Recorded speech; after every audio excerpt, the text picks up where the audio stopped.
नमस्कार। मैं जसवंत कुमार राज्य आईएएस के डिजिटल प्रभाग में स्वागत करता हूँ। आज हम छत्तीसगढ़ लोक सेवा की प्रारंभिक परीक्षा से संबंधित हो, चाहे वह मुख्य परीक्षा से संबंधित हो या फिर किसी और एग्जाम की तैयारी कर रहे हो, उसमें हम एक ऐसे सब्जेक्ट की बात कर रहे हैं। आज हम इतिहास पर बात करेंगे। इतिहास को बहुत आसान भाषा में समझने का प्रयास करेंगे। इतिहास जैसे अक्सर जब मेरे पास बच्चे आते हैं, स्टूडेंट्स आते हैं, तो अक्सर यही कहते हैं कि उनको इतिहास पढ़ाया ही नहीं गया स्कूलों में। यह उनकी शिकायतें रहती है। मगर यदि उनको ठीक तरीके से अगर पढ़ाया जाए, समझाकर अगर पढ़ाया जाए, तो इतिहास समझ में आता है। इतिहास में केवल तारीख ही नहीं होते, केवल राजाओं के मध्य कोई युद्ध ही नहीं होते। इतिहास में मानव के विकास का एक क्रम होता है, वो परिवर्तन होता है जो मानव को एक नई दिशा देता है। वहाँ इतिहास किसी भी स्थान का इतिहास हो, किसी भी देश का इतिहास हो, किसी भी क्षेत्र का इतिहास हो, किसी भी मानव का ही इतिहास क्यों ना हो, वह इतिहास ये उनकी उस अतीत का एक हिस्सा होता है। वह उस अतीत में मानव ने किस तरह की अपनी आर्थिक गतिविधियों को संचालित किया, उसने अपनी भोजन की व्यवस्था कैसे किया, उसने खुद को कैसे सुरक्षित रखा, उसने कैसी अपनी बुनियादी जो है समाज की संरचना बनाई, किस प्रकार से वह प्रकृति के संरक्षक बने, कैसे वहां प्रकृति ने उनको वो सामर्थ्य दिया, क्या प्रकृति को कैसे वहां पूजने लगे, कैसे उन्होंने देवताओं और ईश्वर की कल्पना किया। इस तरह के जो मानव है उनकी विकास ही एक्चुअल में मानव विकास की जानकारी का जो क्रमबद्ध जो इतिहास है, वही एक्चुअल में क्या है, इतिहास है। ये इतिहास जो है हमारे अतीत का अध्ययन है, जो हमें वर्तमान से जोड़े रखता है। यदि हमें वर्तमान को ठीक प्रकार से अगर समझना है, तो स्वाभाविक है हमें अपने अतीत को ठीक प्रकार से समझना पड़ेगा। राइट। तो अब हमें एक दृष्टिकोण से पढ़ना है, वहां है हमारे एग्जाम के दृष्टिकोण से। जैसे मैंने बताया कि यहाँ जो है भारत के हम इतिहास की बात कर रहे हैं। भारत के इतिहास में उस प्राचीन काल में जो मानव रहते थे, उनके विकास के बारे में हम बात कर रहे हैं। उस प्राचीन काल में जो मानव रहते थे, उसने अपनी समाज की व्यवस्था किस प्रकार की बनाया, उसने अपनी राजनीतिक और संगठनात्मक ढांचों का विकास किस तरह से किया, उसने उसने जो है अपनी सामाजिक और धार्मिक मान्यताओं का विकास किस तरह से किया। तो यही सब बातें जो है जिनको हम बहुत आसान तरीके से समझने का प्रयास करेंगे, जिससे हम केवल वो तारीख और राजाओं के बीच जो युद्ध हुए हैं उनको हम रटने की पद्धति पर नहीं, इतिहास को जो समझने का तरीका होगा हमारा, वह एक दृष्टिकोण होगा। उसमें तथ्यों को केवल हम एक तोते के जैसा जो है रटने की प्रवृत्ति नहीं रखेंगे। तथ्य तो मैं इस क्रम में थोड़े सी कम लूंगा, मगर ओवरऑल इस इतिहास को एक्चुअल में कैसे ठीक तरीके से समझा जा सकता है, ठीक तरीके से तथ्य ठीक तरीके से समझ करके तथ्यों को कैसे एक साथ पिरोए जा सकते हैं, हम इसी पर बात करेंगे। छोटा सा सेशन है। इस पहले सेशन में मैं थोड़ी सी बुनियादी मौलिक समझ के साथ भारत के इतिहास को मैं प्रारंभ कर रहा हूँ। राइट। तो अब हम चलते हैं भारत के इतिहास की तरफ। इस भारत के इतिहास को कुछ मौलिक बातें, जैसे कि आप जानते हैं कि भारत का जो इतिहास है उनको मुख्य रूप से 3 कालखंड में बांटा जाता है। भारत के इतिहास को मुख्य रूप से 3 कालखंड में बांटा जाता है। हालांकि कुछ लोग इनको 4 खंड मानते हैं। हालांकि ऐसा जो वर्गीकरण है, ये जो विभाजन है, ये कोई बहुत तार्किक नहीं है। एक सिर्फ एक सामान्य अध्ययन के सुविधा के दृष्टिकोण से इस प्रकार से विभाजन किया गया है, जिसमें आप जानते हैं कि सबसे जो प्राचीन कालखंड का जो इतिहास है भारत का, सबसे पुराना जो इतिहास है भारत का कालखंड को हम प्राचीन भारत का इतिहास कहते हैं। तो जिनका जो प्रारंभ है वह मानव के सबसे प्रारंभिक विकास के जो चरण हैं, तब जब वहां गुफाओं में, कंदराओं में एक कुमंतु प्रकार के, एक आदम प्रकार के जीवन जिया करते थे। आखेटक शिकारी जो उनके जीवन का हिस्सा हुआ करता था। वहां से लेकर के फिर हड़प्पा का कालखंड, फिर वैदिक का कालखंड, फिर उसमें नवीन धर्म बुद्ध महावीरा, फिर उसमें मौर्य, फिर सातवाहना वाकाटका, और आगे फिर जो है गुप्ता। इन सबका जो इतिहास है प्राचीन कालखंड में मिलता है। उसके बाद का जो कालखंड है वहां देखे तो वो आधुनिक और उस प्राचीन के मध्य का कालखंड है। इसीलिए उस कालखंड को मध्यकालीन भारत का इतिहास भी कहा जाता है। इस मध्यकालीन भारत के इतिहास में मुख्य रूप से अगर देखें तो उत्तर भारत के इतिहास भी है और दक्षिण भारत का भी अपना इतिहास है। उत्तर भारत के इतिहास में जो दो मुख्य जो जो हिस्से हैं, पहला जो हिस्सा दिल्ली सल्तनत का है, उसके बाद दूसरा जो हिस्सा है वहां है मुगल काल का है। ये उत्तर भारत की बात कहें। दक्षिण भारत में और वहां पर देखें तो वहां पर जो है विजयनगर साम्राज्य है, विजयनगर साम्राज्य है। और उसके बाद बिल्कुल दक्षिण में नई प्रकार की डेवलपमेंट्स भी है। इस प्रकार से अगर देखा जाए तो मध्यकाल भारत के इतिहास का एक संक्रमण का दौर भी कह सकते हैं, जिसमें कई नई नई बातें जो है समाहित हुई। इन सब बातों ने भारत की जो सांस्कृतिक जो विरासत है उसको और मजबूत करते चला गया, उसको और महत्वपूर्ण बनाते चला गया। तो इसी क्रम में हम इस मध्यकालीन भारत के इतिहास को समझते हैं। इसके बाद का जो कालखंड है वह जानते हैं आप, वह आधुनिक भारत के इतिहास है। ऐसे तो आधुनिक भारत की इतिहास कब से प्रारंभ हुआ, इसमें सबका अलग अलग मत हो सकता है, मगर सामान्यतः यह माना जाता है कि जो 1707 में तब जब औरंगजेब की मृत्यु हुआ वहां से आधुनिक भारत की इतिहास प्रारंभ होता है, ऐसा कुछ इतिहासकारों का मानना है। हाँ, मगर इसमें उस 1707 के बाद से जो है 712 में तब जब अरबों का आक्रमण हुआ मोहम्मद बिन कासिम का, और उसके बाद अरबों के आक्रमण में जो है कई और भी, महमूद गजनवी भी आगे इसमें, माफ कीजिएगा, 1707 के बाद इसमें जो है 1707 के बाद जो उसमें जब सिराजुद्दौला की, जब उसमें औरंगजेब की जो है उनकी मृत्यु हुआ, उसके बाद का जो कालखंड है उसमें ब्रिटिश लोगों का आगमन भी है। यूरोपियों का आगमन कुछ समय पहले हुआ था, मगर उसके बाद उसमें ब्रिटिश की सर्वोच्चता एक बहुत महत्वपूर्ण क्रम रहा। ठीक है, क्योंकि अब जो मुगल जो साम्राज्य था उनका विघटन हो गया था। अब नए प्रकार के राज्य, छोटे राज्य का उदय हुआ। अब उन राज्यों को ब्रिटिश धीरे धीरे करके पराजित करते चले गए और फाइनली उसने जो है अपना एक साम्राज्य स्थापित किया। भारत को धीरे धीरे उन्होंने उपनिवेश बना लिया। अब वो उपनिवेश बनाने के बाद वहां से भाई के भारत के लोगों के द्वारा उनका विरोध किया गया, उनके विरुद्ध एक विद्रोह हुआ, जिनमें कई विद्रोह हुए। सबसे बड़ा जो विद्रोह है 1857 की क्रांति, जानते हैं। हालांकि वहां असफल हुआ, मगर वहीं से जो है भारत की स्वतंत्रता की बिगुल बजी, और वहां से फिर जो है 1947 तक भारत का राष्ट्रीय आंदोलन। तो इस प्रकार से ये भारत की इतिहास प्राचीन, मध्यकालीन, आधुनिक और राष्ट्रीय आंदोलन से संबंधित है।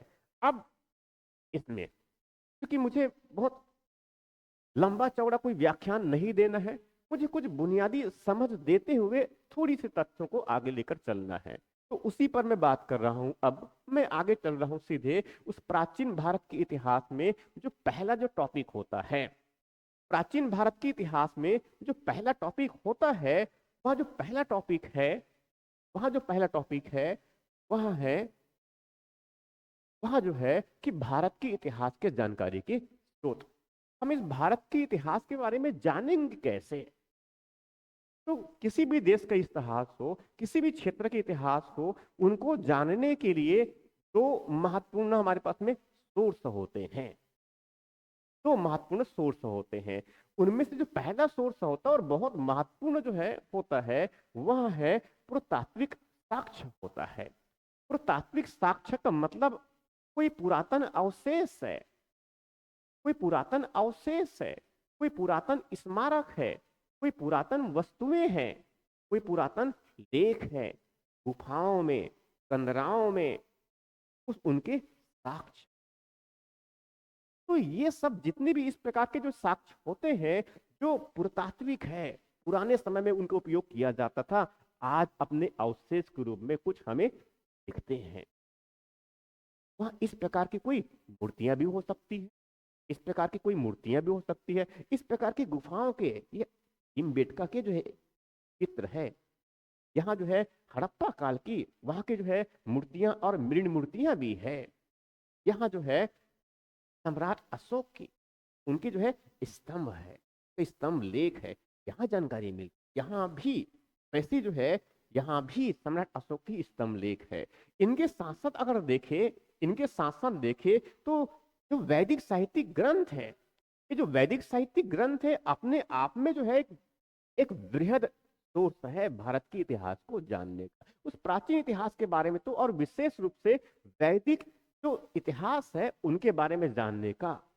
चारों वेद है, इनमें मूल ऋग्वेद है, उसके बाद ब्राह्मण ग्रंथ है, उपनिषद है, उसके बाद बुद्धिज्म से संबंधित जो बुद्ध के ग्रंथ है, भगवान महावीर से संबंधित जो ग्रंथ है, इसके साथ साथ कई ब्राह्मणोत्तर ग्रंथ भी है। जैन और बुद्ध के साथ साथ कई ऐतिहासिक साहित्य है, जिससे हमें भारत के इतिहास की जानकारी मिलती है। वो बहुत बातें हैं, मगर हमारे एग्जाम के दृष्टिकोण से अगर थोड़ी सी अगर इनको समझे तो कुछ बातों को मैं जो है थोड़ी सी अगर ध्यान में हो तो उनको हम याद कर सकते हैं। थोड़ी सी बातें यहाँ जो है साहित्यिक स्रोत की बात कर रहा हूं मैं, यहाँ जो है मैं भारत में जो साहित्यिक सोर्स की बात कर रहा हूँ, और यहाँ जो सोर्स है, जैसे मैंने बताया, जो साहित्यिक स्रोत है भारत के इतिहास को जानने का, वहां भारतीय साहित्यिक स्रोत ग्रंथ है, और दूसरा क्या है, वैदेशिक है, मतलब विदेशिक साहित्यिक ग्रंथ है कि विदेशी यहाँ पर आए, और कुछ तो नहीं भी आए तो भी उसने भारत के बारे में काफी कुछ लिखा। हमें इससे भी जानकारी मिलती है, हमें इससे जानकारी मिलती है। तो इसमें पहले अगर आप देखेंगे, पहले आप देखेंगे तो वहां जो है क्या है, ब्राह्मण साहित्यिक ग्रंथ है। ब्राह्मण साहित्यिक ग्रंथ से तात्पर्य जो है उसमें वेद है। आप जानते हैं चार वेद है, ऋग्वेद है, सामवेद है, यजुर्वेद है और अथर्ववेद। मैं थोड़ी सी बातें मैं आगे करूंगा अगले हिस्से में, ठीक है। ब्राह्मण ग्रंथ है, वेदों के बाद जो रचना हुआ था ब्राह्मण ग्रंथ था। वेदों में तो जानते हैं उसमें स्तुतियां है देवताओं की, ब्राह्मण ग्रंथ में उन स्तुतियों के साथ साथ जो है कर्मकांडों की व्याख्या किया गया है, उनकी विधि दिया गया है। उसके बाद अरण्यक में कुछ कर्मकांडीय और कुछ दार्शनिक विचार है जो अरण्यक उस वन में रहकर रहते थे उनके लिए। उसके बाद लास्टली वहां क्या है, उपनिषद है। उपनिषद शुद्ध रूप से भारत की दर्शन का आधार है। उपनिषद शुद्ध रूप से भारत में दर्शन का आधार है। जानते हैं 108 उपनिषद है ऐसा कहते हैं, मगर मुख्य रूप से अगर देखें तो 10 ही मुख्य उपनिषद है, उसकी बात करेंगे थोड़ी सी। इसी में आगे जो है वेदांत है। उपनिषद को कभी कभी जो है वेदों के अंतिम अंग के रूप में वेदांत भी कहा जाता है, वेदांत भी कहा जाता है। वेदों के उनके उपवेद भी कई लिखे गए है, उपवेद है। इनके साथ साथ दर्शन में छठ दर्शन, ये छठी सदी ईसा पूर्व के आसपास जो है, जो दार्शनिक जो अलग अलग दर्शन का जो विकास हुआ, इनमें सांख्य दर्शन सबसे प्राचीन माने जाते हैं। ऋषि कपिल ने उनका प्रवर्तन किया था। उसके बाद इसी में सांख्य के बाद उसमें जो है योग दर्शन, महर्षि पतंजलि ने जिनका प्रतिपादन किया था। उसके बाद इसी में जो है न्याय दर्शन, ऋषि गौतम ने जिनका प्रतिपादन किया था। वैसे ही वैशेषिक दर्शन, ऐसी जो है वैशेषिक दर्शन जिनका प्रवर्तन जो है कणाद ने किया था। वैसे ही जैमिनी, वैसे जो है जैमिनी जैमिनी ने मीमांसा दर्शन का, जिनको पूर्व मीमांसा भी कहा जाता है, उसका प्रवर्तन किया था। और सबसे लास्टली जो है उसमें उत्तर मीमांसा, जिनको वेदांत कहा जाता है, जिनको वेदांत कहा जाता है, उसका प्रवर्तन बादरायण ने किया। तो इस प्रकार से जो है वो छठ दर्शन जो है भारत के इतिहास के उन 9 दर्शनों में से एक है, प्रमुख दर्शन है, जिनकी अब थोड़ी सी आगे और डिटेल बात करें। इसके बाद उसमें जो है महाकाव्य है। तो महाकाव्य एक रामायण और दूसरा जो है महाभारत का, ये तो आप जानते हैं। मगर महाभारत के जो भीष्म पर्व का जो हिस्सा है, महाभारत में जो भीष्म पर्व है उसका एक बहुत महत्वपूर्ण जो हिस्सा श्रीमद् भगवद गीता का है। उसमें हमें जो है धर्म, समाज और संस्कृति और साथ में दर्शन की जानकारी मिलती है। कई प्रकार की बातें हैं उसमें, योग है, कई प्रकार की बातें हैं उसमें, योग है, मोक्ष की बातें हैं, मोक्ष के लिए कर्म है, भक्ति है और ज्ञान है। हालांकि सर्वोच्च जो प्राथमिकता उसमें जो दी मिला, सर्वोच्च जो महत्ता मिला हुआ है वह है निष्काम कर्म का। तो इस प्रकार से ये ब्राह्मण साहित्यिक ग्रंथ है। बौद्ध साहित्यिक ग्रंथ जानते हैं, त्रिपिटक है, त्रिपिटक में विनय पिटक है, त्रिपिटक में सुत्त पिटक है, विनय पिटक है, अभिधम पिटक है। इन तीनों पिटकों में अलग अलग बातें हैं। जैसे कि सुत्त पिटक में भगवान बुद्ध के उपदेश है, विनय पिटक में बौद्ध भिक्षुओं के आचरण के नियम है, अभिधम पिटक भगवान बुद्ध के दार्शनिक विचार है। मिलिंद पन्हो नागसेन और मिलिंद इनांदर, यहाँ जो है एक यूनानी शासक था, भारत में आक्रमणकारी के रूप में आए थे, मगर वह बौद्ध धर्म के प्रसार में आ गया, बौद्ध धर्म के प्रभाव में आ गया और उसने बौद्ध धर्म के बारे में, भगवान बुद्ध के बारे में नागसेन से कई प्रश्न पूछे। उसने उनका संकलन किया। मिलिंद ने नांदर जिनको कहा भी जाता है, उसने उन प्रश्नों का और उसके उत्तर, प्रश्न और साथ में उनके जवाब किया। उसी को कहते हैं मिलिंद पन्हो। वैसे ही दिव्यवदान बुद्धचरित, बुद्धचरित तो जो है अश्वघोष की रचना है। इस तरह से बौद्ध साहित्य। वैसे जो है जैन साहित्यिक ग्रंथ में भगवती सूत्र बहुत परिशिष्ट पर्वम तो बहुत ही विशेष है। वैसे ही जो है कल्प सूत्र, वैसे ही जो है कल्प सूत्र जिनकी रचना स्वयं भद्रबाहु ने किया था। वैसे जो है आदिचरित, ऐसे कई जैन ग्रंथ है, कई जो है जैन ग्रंथ है।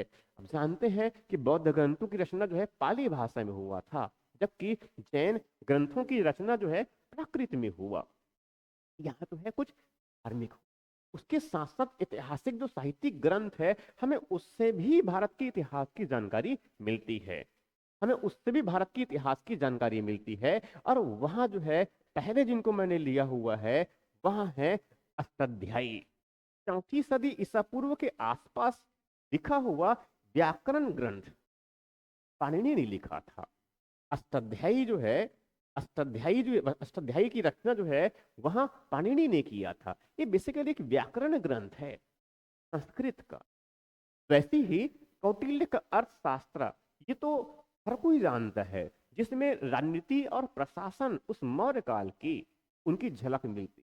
इनके साथ साथ मुद्रा राक्षस, हालांकि जो विशाखदत्त जो है वो थोड़ा सा बाद के कालखंड का है, मगर वो मौर्य काल के बारे में काफी कुछ लिख रखा है इस मुद्रा राक्षस में। वैसे ही नीतिसार, नीतिसार जो है जिसकी रचना कामंदक ने गुप्त काल में किया था। नीतिसार ने नीतिसार की रचना कामंदक जो कश्मीर में रहते थे उसने गुप्त काल में लिखा था, मगर वह कामंदक जो है कौटिल्य को अपना गुरु मानते, अपने सबसे बड़े गुरु मानते थे। वैसे ही इसी कालखंड में आगे जब गुप्त कालखंड में चंद्रगुप्त द्वितीय के जो 9 रत्न है उनमें महाकवि कालिदास का नाम कौन नहीं जानता। मेघदूत, रघुवंशम, मालविका अग्निमित्रम, अभिज्ञान शकुंतलम, ये सब जो है रचना है वो किसके है? महाकवि कालिदास की है। उससे तत्कालीन समाज की, तत्कालीन जो है राजनीति की, तत्कालीन आर्थिक जीवन की, सामाजिक धार्मिक सांस्कृतिक मान्यताओं की हमें जानकारी मिलती है। हालांकि वो कहने तो नाटक है उसमें से कुछ, मगर फिर भी तत्कालीन समाज की हमें वो झलक प्रस्तुत करता है। वैसे ही इस तरफ दक्षिण भारत में जो संगम साहित्यिक ग्रंथ है वो बहुत महत्वपूर्ण है। वो इतने महत्वपूर्ण है कि उससे हमें जानकारी मिलती है भारत के इतिहास की, दक्षिण भारत के इतिहास की। विशेष रूप से इनमें जो संगम साहित्यिक ग्रंथ है उनमें एक है मेलकनकु। एक है मेलकनकु, ये संगम साहित्य ग्रंथ है, इनको याद भी कर सकते हैं प्रारंभिक परीक्षा के लिए अभी। तो मेलकनकु, ऐसी किलकनकु, ऐसी ही तोल्कापियम, ऐसी ही तिरुकुलम, तिरुक्कुरल, और वैसी ही ऐसी ही जो है इसमें शिल्पधिकरम, मणि मेखलई, जीवक चिंतामणि, ये सब क्या है, संगम साहित्य की ग्रंथ है। इसके साथ साथ इसके साथ साथ कुछ विदेशी यात्री जो भारत आए, उनके बारे में भी उसने भी भारत के इतिहास के बारे में काफी कुछ बताया। उनमें कुछ तो जो है यूनानी रोमन लेखक, जो कुछ सिकंदर से पहले आए थे और कुछ सिकंदर के बाद में आए। मैं दोनों को समझने के लिए एक प्रकार से कुछ कुछ प्रमुख को साथ में ले रखा हूं मैंने। पेशियस यहाँ भी जो है आए थे, सिकंदर से पहले आए थे। नियार्कस बहुत पहले आए थे। मेगास्थनीज सेलूकस का दूत बनकर चंद्रगुप्त मौर्य के दरबार में आए थे, जिसने इंडिका भी लिखा हुआ है। वैसी टॉलोमी, वैसी डायमेकस, तो ये सब एक्चुअल में सिकंदर से पहले सिकंदर के बाद में कहाँ से आए थे, मगर ये यूनानी और रोमन से आए थे। उसके बाद चीनी लेखकों के बारे में तो अक्सर सुने होंगे आपने, चीनी यात्रियों के बारे में। अब चीनी यात्रियों के बारे में अगर सुने होंगे तो निश्चित रूप से आप ये तो जरूर जानते होंगे कि वहां भगवान बुद्ध के बारे में और बौद्ध धर्म के बारे में वो ज्ञान प्राप्त करने के लिए आते थे। और इसीलिए जो है 5वीं सदी में आया फाहियान, 7वीं सदी में आया इंसांग, वैसे ही इत्सिंग 7वीं सदी में। तो ये सब कहां से आए, इनसे ही आए थे। वैसे ही जो है अरबी लेखकों में से मैंने सिर्फ कुछ ही ले रखा है, जैसे कि अलबरूनी अरब से आया था, भारत के बारे में काफी कुछ लिखा। अल मसूदी, यहाँ भी भारत के बारे में काफी कुछ लिखा। अल सुलेमान, तो ये सब ऐसे जो है विदेशी यात्री है जिसने भारत के इतिहास के बारे में काफी कुछ बताया। अब इसी में से जैसे मैंने बताया तो ब्राह्मण साहित्यिक ग्रंथ है, जैसे कि इसमें ऋग्वेद है, सामवेद है, यजुर्वेद है और अथर्ववेद है। आप इनको अपने एग्जाम के दृष्टिकोण से चीजों को याद भी कर सकते हैं। ब्राह्मण ग्रंथ वो इस प्रकार से ब्राह्मण ग्रंथ है, अरण्य ग्रंथ इस प्रकार से अरण्य ग्रंथ। उससे 108 उपनिषद में से कुछ प्रमुख उपनिषद छांदोग्य, कंठ, वेदरण्यक, शाक्य, केन, प्रश्न, मुंडक, ये सब बातें हैं। वेदांग 6 है, शिक्षा है, कल्प है, व्याकरण है, निरुक्त है, छंद है, ज्योतिष है। वैसी जो है उपवेद भी है। उसके बाद फिर छठ दर्शन, जैसे मैंने बताया। सांख्य का प्रतिपादन जो है कपिल ऋषि ने किया था। योग का प्रतिपादन जो है पतंजलि ने किया था। न्याय का प्रतिपादन जो है गौतम ने किया था। चरवाक का प्रतिपादन जो है चरवाक ने किया था। जैमिनी के प्रतिपादन जो है कणाद ने किया था। वेदांत का प्रतिपादन जो है बादरायण ने किया। इस प्रकार से क्या हुआ, ये छठ दर्शन है। महाकाव्य तो जानते हैं, पुराण, हरा महापुराण है और स्मृति ग्रंथ। तो ये सब हमें जानकारी देता है भारत के इतिहास की। इसके बाद अगला जो कालखंड होता है, आप जानते हैं भारत के इतिहास का, वह होता है प्रागैतिहासिक काल। वहां होता है प्रागैतिहासिक काल का। प्रागैतिहासिक काल उस कालखंड को कहा जाता है, प्रागैतिहासिक काल उस कालखंड को कहा जाता है उनकी कोई लिपि प्राप्त नहीं हुई। वो किस तरह के सोचते थे, इसकी हम अभी कल्पना नहीं कर सकते। क्यों, क्योंकि उनकी एक भी जो है हमें कोई लिपि प्राप्त नहीं हुई। तो उस कालखंड को, जिनकी हमें कोई लिपि प्राप्त नहीं हुई है, उस कालखंड को कहा जाता है ऐतिहासिक काल। इसके बाद के कालखंड, इनके बाद के जो कालखंड है, इनके बाद के जो कालखंड है जिसमें कुछ लिपि मिली हुई है, जैसे कि हड़प्पा का, मगर उन फिर भी उनको नहीं पढ़ पाए हमने आज तक, फिर भी उनको हम नहीं पढ़ पाए। तो आद्य ऐतिहासिक काल, उसके बाद के जो कालखंड है जिनकी लिपि मिली भी है और उनको हमने पढ़ी भी है, वह ऐतिहासिक काल। तो इस प्रकार से सब भारत के इतिहास का जो सबसे पहला जो कालखंड है, वह जो कालखंड है और ऐतिहासिक काल का है। ये प्रागैतिहासिक काल जो है, ये भारत में मानव के सबसे प्रारंभिक विकास का चरण का इतिहास है। उस प्रारंभिक काल में मानव कैसे अपने जीवन को बनाए रखने के लिए संघर्ष कर रहा है, ये उनका इतिहास है। प्राचीन काल में जो मानव थे, जिनको आप लोग जो है जिस रूप में भी हो, मगर आप कहते तो है कि वो आदि मानव है, कहते तो है आप वो आदि मानव है, मगर ये बात हमें कभी भी नहीं भूलनी चाहिए कि हम, यदि वो मानव उस समय जिनको हम आदि मानव कर रहे हैं, यदि वो संघर्ष करके जीवन के उत्तरोत्तर अपनी गति नहीं दिया होता, तो आज हम यहाँ पर खड़े होकर के भाषण या फिर लेक्चर नहीं दे रहे होते। तो इस प्रकार से अभी इस लेक्चर से पहले के जो है मानव के जो विकास क्रम जो है उस प्रागैतिहासिक काल से जुड़ी हुई है। यदि हम खुद अपने स्वयं के इतिहास को अगर ठीक प्रकार से अगर समझना है, तो हमें पूरे मानव के इतिहास को ठीक से समझने की आवश्यकता होती है। इसी कालखंड में, जो प्रातिहासिक कालखंड जो कह रहा हूं, इसमें यह जानते हैं आप कि प्रागैतिहासिक कालखंड जो है, प्रागैतिहासिक कालखंड जो है वह 3 कालखंडों में बटा हुआ है। आप जानते हैं कि प्रागैतिहासिक कालखंड जो है वो 3 कालखंडों में बटा हुआ है। 3 कालखंड में बटे होने का मतलब ये है, इसमें एक पाषाण काल पहला जो खंड है, बड़ा जो हिस्सा किसका है, वो पाषाण काल। अब पाषाण काल भी अगर देखे, पूरा पाषाण काल, मध्य पाषाण काल और नव पाषाण काल, मैं इसमें बहुत लंबी चौड़ी कोई भाषण नहीं देने वाला हूं।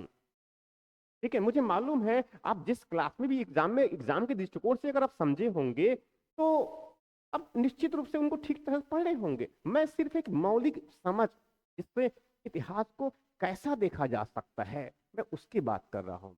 इतिहास को देखने का कोई कोई बहुत सरल तरीका हो सकता है, जिससे हमें तथ्यों को बहुत ज्यादा रटन की जो पद्धति है उससे हम निकल सके, तो तरीका हो सकता है, तरीका हो सकता है। उन तरीकों को हम समझने का प्रयास करेंगे, तो उन तरीकों को बहुत सरल तरीके से कैसे समझा जा सकता है, कैसे हम समझ सकते हैं उन तरीकों को, जिससे इतिहास को ठीक तरह से समझे और तथ्यों को भी हम याद कर जाए, तो हमारे एग्जाम भी। इस प्रकार से जो पहला कालखंड है जिसमें मैंने बताया, वह क्या है, प्रागैतिहासिक काल है। इस प्रागैतिहासिक काल में जो कालखंड होता है, पहला तो आप जानते हैं पाषाण काल का, और पाषाण काल में भी अगर देखेंगे आप, पाषाण काल में भी अगर आप देखेंगे, तो उसमें एग्जैक्टली जो है एक पूरा पाषाण काल है, और दूसरा क्या है, मध्य पाषाण काल है, और तीसरा क्या है, निम्न पाषाण नव पाषाण काल है। तो पूरा पाषाण काल को भी देखेंगे अगर आप, तो जैसे मैंने बताया, तो पूरा पाषाण काल, तो हम उस मानव की बात कर रहे हैं उस कालखंड में। उस निम्न पूरा पाषाण कालखंड में मानव के उस कालखंड की बात कर रहे हैं, तब जब उस समय इस पृथ्वी की जलवायु जो है, जो पहले ठंडा हुआ करता था, बिल्कुल शीत हुआ करता था, अब वो धीरे धीरे जो है गर्म हो रहे हैं। ऐसा कहा जाता है कि निम्न प्लेस्टोसीन, ये एक्चुअल में भारत के भूवैज्ञानिक कालखंड में जो है एक युग होता है। इस युग में धीरे धीरे इस पृथ्वी का तापमान जो है बढ़ना शुरू हुआ, जिससे जो है जीवन की विकास की एक नई गति मिली। वो पहले मुख्यतः गुफाओं में ही रहते थे, क्योंकि वहां पर ही क्या है, गर्म रहता था, बाहर क्या है, बिल्कुल शीत है। इसीलिए जो है उस प्रारंभिक कालखंड में, जब वो निम्न पूरा पाषाण काल के युग में रहते थे, उस समय बहुत ठंडा हुआ करता था। तब जब सूर्य चढ़ आता था, तब जाकर के वहां गुफाओं से बाहर निकलते थे, खाना बदोश प्रकार के जहां तहाँ ही शिकार करते थे, कुछ यहाँ वहां कंदमूल फल इकट्ठा करते थे उस निम्न पूरा पाषाण काल में। स्वाभाविक है, अगर खुद को अगर जंगली जानवर से भी अगर बचाए रखना है, तो औजार तो बनाने ही पड़ेंगे ना। हालांकि इस पूरे कालखंड में उनके औजार जो है बहुत ही खराब बेडोल टाइप के हैं, उनको बोलते हैं कोर औजार कहे जाते हैं। जैसे कि उनका हस्त कुठार है, वो क्लीवर है, चॉपिंग औजार है, वो इस कालखंड में उनके औजार ऐसे होते हैं, उस कालखंड में इनके औजार ऐसे होते हैं। इनके जीवन के बारे में अगर आप सोचेंगे, तो बड़ा आश्चर्य होगा।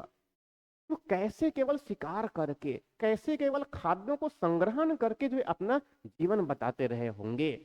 जीवन को बचाए रखना ही कितना संघर्षमय था, एक तो जलवायु से और दूसरा जंगली जानवरों से।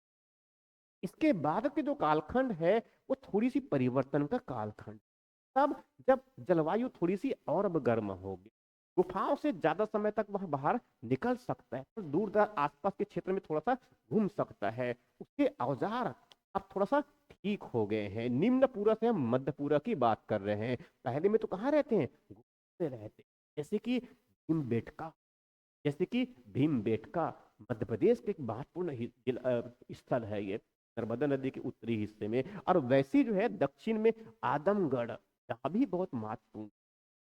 इनके बाद क्योंकि इस कालखंड में जो है तापमान थोड़ी सी बढ़ना शुरू हो गया, ठीक है। अब इनके औजार पहले की तुलना में थोड़ा अच्छा बनने शुरू हो गए। यहाँ पर कोर औजार बेडोल प्रकार का, मगर यहाँ पर थोड़ा सा फ्लैक, थोड़ा तकनीकी विकास। मानव देखो कैसा विकास कर रहा है। पहले भी वहां हकेटक थे, पहले भी शिकार करते थे, मगर शिकार करने के लिए जो ऐसे जो पत्थर के जो औजार बनाते थे वो थोड़ा सा नुकीला हो गया। उससे मछली मारना तो बहुत आसान होगा ना। अखेटक है और साथ में क्या है, संग्रहण करता है, खाद्य संग्रहण करता है। उसके बाद उच्च पूरा पाषाण काल में, तीनों पूरा पाषाण काल की बात कर रहा हूं मैं, तीनों पूरा ही पाषाण काल की बात कर रहा हूं मैं। अब इनके औजार थोड़ा अच्छे, थोड़ा नुकीले और धारदार औजार बना रहे हैं। वहां से जानवरों को काटना जो है, उनके लिए शिकार करना भी आसान हो गया। हालांकि ये खाद्य संग्रहण करते हैं, मगर अभी तो शिकार भी करते हैं ना। फिर उसके बाद का जो कालखंड आया, वहां एक संक्रमण का कालखंड, पूरा और नौ के बीच में जो संक्रमण का जो कालखंड है, जिसमें वहां कुछ अखेटक भी है, कुछ संग्राहक भी है, मगर साथ में अब वो पशुओं को पकड़ करके उनको पालना भी सीख गया है। इसीलिए इस कालखंड को जो है मध्य पाषाण काल कहा जाता है, मध्य पाषाण युग कहते हैं। मतलब इस मध्य पाषाण काल में, तब जब जलवायु थोड़ा अच्छा खासा गर्म हो गया है, अब इनके औजार जो है सूक्ष्म हो गए हैं, माइक्रोलिथिक सूक्ष्म औजार कहते हैं, माइक्रोलिथिक या सूक्ष्म औजार कहते हैं। इस समय इस मध्यपाषाण काल में, हालांकि अभी भी वहां अखेटक है, खाद्य संग्रहण अभी भी करते हैं, मछली का शिकार करते हैं, सुअर का शिकार करते हैं, पशुपालन करते हैं। आप जानते हैं मानव सबसे पहले कुत्ते का पालन किया था, कुत्ते का पालन किया था। इस तरह से क्या हुआ, यहाँ जो है मध्यपाषाण काल, नवपाषाण काल जो है एक नई क्रांति का युग कहा जाता है, न्यूलिथिक रिवोल्यूशन कहते हैं, नवपाषाणिक क्रांति का युग कहा जाता है। क्यों? क्योंकि इसने मानव उस समय खेती करना, उसने जो है बीज बोना सीखा, उसने हल चलाना सीखा। इस प्रकार से यहाँ एक नया क्रांति, ठीक है। अब इनके औजार हथियार किसके लिए है, खेती के लिए है, खेती बाड़ी के लिए है, तो स्वाभाविक है अब उनके हथियार जो बनेंगे, उनके कुल्हाड़ी जो बनेंगे, हथौड़ा जो बनेंगे, पत्थरों से बने, मजबूत पत्थरों से और बहुत ही तकनीकी रूप से विकसित। अब यहाँ पर नवपाषाण काल में वहां आखिर तक तो ठीक है ही, मगर पशुपालन और साथ में कृषि, अब वो खाद्य उत्पादक बन गया, खाद्य अनाज उत्पादन करता है। तो इस प्रकार से ये नवपाषाण काल की बात करें, ये तीन, ये पूरा पाषाण काल, मध्य पाषाण काल और नवपाषाण काल, ठीक। अब इसमें कुछ मैं स्थलों की बात कर दूं, पूरी बस 2-5 मिनट का बस और सेशन है ये कुछ। फिर इस प्रकार से ये कुछ स्थल है। अब कुछ स्थल एग्जाम में जो पूछे जाते हैं, मैं उसी संदर्भ में बता रहा हूं मैं ये, ठीक। जैसे कुछ अगर आप जानना चाहें इनको, तो एग्जाम के दृष्टिकोण से दिमाग में रख सकते हैं, एग्जाम के दृष्टिकोण से आप दिमाग में रख सकते हैं। जैसे कि मैं कुछ कुछ ही बता रहा हूं मैं, जैसे कि जिनको अगर दिमाग में रखना है, अगर मान लो आप इनमें, तो जैसे कि जो है यहाँ पर जो कश्मीर में यहीं पर एक जगह मिलता है, यहाँ पर होता है पहलगाम। यहाँ पर क्या होता है, पहलगाम, यहीं पर मिलता है पहलगाम, कश्मीर में। वहां क्या है, पहलगाम है। नागौर राजस्थान में, नागौर राजस्थान में, रोजड़ी गुजरात में, रोजड़ी गुजरात में। वैसी जो है, वैसी जो है इस तरफ, वैसी इस तरफ जो है यहाँ कई और भी, जैसे कि इस बेलन घाटी में, जैसे कि क्या है बेलन घाटी, ये किस काल की बात कर रहा हूं मैं, पूरा पाषाण काल की बात कर रहा हूं मैं। ये भीमबेटका है, ये क्या है, भीमबेटका है। ऐसी जो है और भी छत्तीसगढ़ में, यहाँ पर जो है महानदी घाटी में, या आप नाम सुने होंगे सिंघनपुर का, वैसे नाम सुने होंगे सिंघमपुर का बिल्कुल दक्षिण में अतरीपक्कम, ऐसे कई स्थल है। मतलब इस प्रागैतिहासिक काल में, जिस पूरा पाषाण काल में, इस पूरा पाषाण काल में कुछ अगर नाम अगर ध्यान में रखना चाहे आप इनमें, तो जैसे कि मैंने बताया, उस तरफ कश्मीर में पहलगांव है, कश्मीर में पहलगांव है। इस तरफ भीमबेटका है, मध्य प्रदेश में भीमबेटका है। आदमगढ़ है, मध्य प्रदेश में ही क्या है, आदमगढ़ है। छत्तीसगढ़ में सिंघनपुर है, छत्तीसगढ़ में सिंघनपुर है। ऐसी जो है चिराद है उत्तर प्रदेश में, वैसी क्या है, चिराद। ऐसे और भी कई है। ये सब किसके है, उस पूरा पाषाण काल के। अब उसके बाद में थोड़ी सी, अब देखो मैं अभी इस सेशन को, इस लेक्चर को बनाने का सिर्फ मेरा उद्देश्य ये नहीं कि तथ्यों को मैं आपको याद करा दूं, मेरा सिर्फ एक दृष्टिकोण में कैसे समझे आप इतिहास को। तो मैंने बताया कालखंड में, ठीक, उसके बाद उसमें क्या बदलाव आए थे, उसके बाद उनके जीवन में किस प्रकार से बदलाव है। तो यही एक तरीका होता है। मतलब ये है कि यदि आप इन तरीकों को समझ रहे हैं, तो इसमें पहले वो कालखंड, फिर उनकी वो युग जिसे परिवर्तन आया, फिर उसमें उनके औजार में किस प्रकार से बदलाव हुए, फिर उनकी वो जीवन की पद्धति। तो प्रागैतिहासिक कालखंड को समझने का एक यही एक तरीका, यहाँ भी एक अच्छा तरीका हो सकता है और भी तरीकों के साथ। इसके बाद प्रागैतिहासिक कालखंड में जो मध्य पाषाण काल में, मध्य पाषाण काल के जो कुछ स्थल है वह कुछ इस प्रकार से हैं। इनमें जैसे कि जो है कुछ स्थल मैंने सामने दे रखा है, और वहां जैसे कि इसमें, वहां जैसे इनमें भीमबेटका तो वहां ऑलरेडी है। इनके साथ साथ जो है बागौर, यह एक महत्वपूर्ण, सराय नहर राय, यह एक महत्वपूर्ण महत्वपूर्ण स्तर है। महादया, यहाँ क्या है, महादहा, एक महत्वपूर्ण स्थल है। दमदमा, यह एक महत्वपूर्ण स्थल है। सराय नहर राय, यहाँ एक महत्वपूर्ण स्थल है। यहाँ तक कि छत्तीसगढ़ में भी अगर देखेंगे तो यहाँ पर भी कई स्थल है। ठीक है, कई स्थल है, मगर उन स्थलों में उलझाने का मैं उन स्थलों में आपको उलझा नहीं रहा हूँ। कि आपके पास में किताब है, आप वहां से पढ़ ही सकते हैं निश्चित रूप से। ठीक, अब उसके बाद में इसमें अगला जो हिस्सा है मध्य पाषाण काल के बाद जो है, वहां है नवपाषाण का, वहां है नवपाषाण का। तो नवपाषाण काल से संबंधित कुछ प्रमुख स्थल, नवपाषाण काल से संबंधित जो है थोड़ी सी कुछ प्रमुख स्थल। अब उस प्रमुख स्थल में जो है, जैसे कि जो है बुर्जहोम, जम्मू कश्मीर में। बुर्जहोम कहां पर, जम्मू कश्मीर में। गुफकराल, कुम्हार का गुफा, जम्मू कश्मीर। वैसी जो है इस तरफ मेहरगढ़ पाकिस्तान में है। मेहरगढ़ प्राचीन कृषि के साक्ष्य मिले हुए हैं। कलीगुल मोहम्मद, यहाँ भी सब बहुत पुराने स्थल। वैसे ही भारत में, वैसे ही भारत में, वैसे ही भारत में, वैसे ही भारत में इस तरफ चिराद बिहार में, चिराद बिहार में। वैसे इस तरफ कुल्दी हवा उत्तर प्रदेश में। चावल के सबसे प्राचीनतम साक्ष्य मिले हुए यहाँ से। ऐसी और भी कई स्थल है, जैसे कि दक्षिण में, दक्षिण में यहाँ पर अगर जाएंगे तो उतनूर कर्नाटका में, मास्की कर्नाटका में, संगनकल्लू कर्नाटका में, ब्रह्मगिरी कर्नाटका में, ये नरसिंहपुर, ये हल्लूर, ऐसे सब ये बहुत महत्वपूर्ण स्थल है किसके, नवपाषाणिक, नवपाषाण काल के। अब ये जो है एक्चुअल में क्या बताया मैंने अभी, प्रागैतिहासिक कालखंड में जो पहला कालखंड है पाषाण काल का, पाषाण युग का, उसकी बात किया। ठीक, इसके बाद का जो कालखंड है तो आप जानते हैं वहां कौन सा है, ताम्र पाषाणिक का। ताम्र पाषाण काल का मतलब यह है कि मानव अब पत्थर के साथ साथ तांबे का भी प्रयोग करना शुरू कर दिया। ताम्र पाषाणिक का मतलब तांबे के साथ, पत्थर के साथ साथ तांबे का प्रयोग करना शुरू कर दिया। ऐसे इनके जीवन में थोड़ा सा परिवर्तन आया, और इसे कई स्थल है इनके, इनके कई स्थल है, जिनमें से एक स्थल, कुछ स्थल बस मैं बता रहा हूं यहाँ पर, बाकी स्थल तो आप निश्चित रूप से अपने किताब से पढ़ ही लेंगे। मगर उनमें जैसे कि एक स्थल है, जैसे कि रोपड़ एक महत्वपूर्ण स्थल है, ताम्र पाषाणिक स्थल है। वैसे जो है, वैसे जो इस तरफ जो है गिलुंद राजस्थान में एक महत्वपूर्ण स्थल है।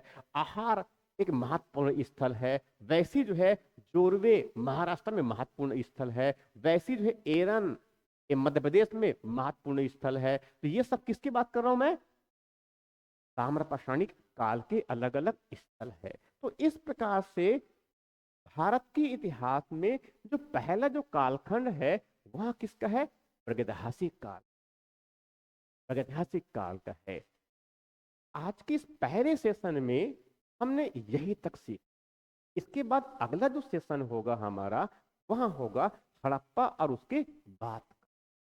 उसमें भी हम जो है उसी प्रकार से, जैसे उनको ठीक प्रकार से कैसा समझा जा सकता, उनको ठीक प्रकार से कैसे हम समझ सकते हैं, और साथ में तो थोड़ी सी में तथ्य लेने ही होंगे।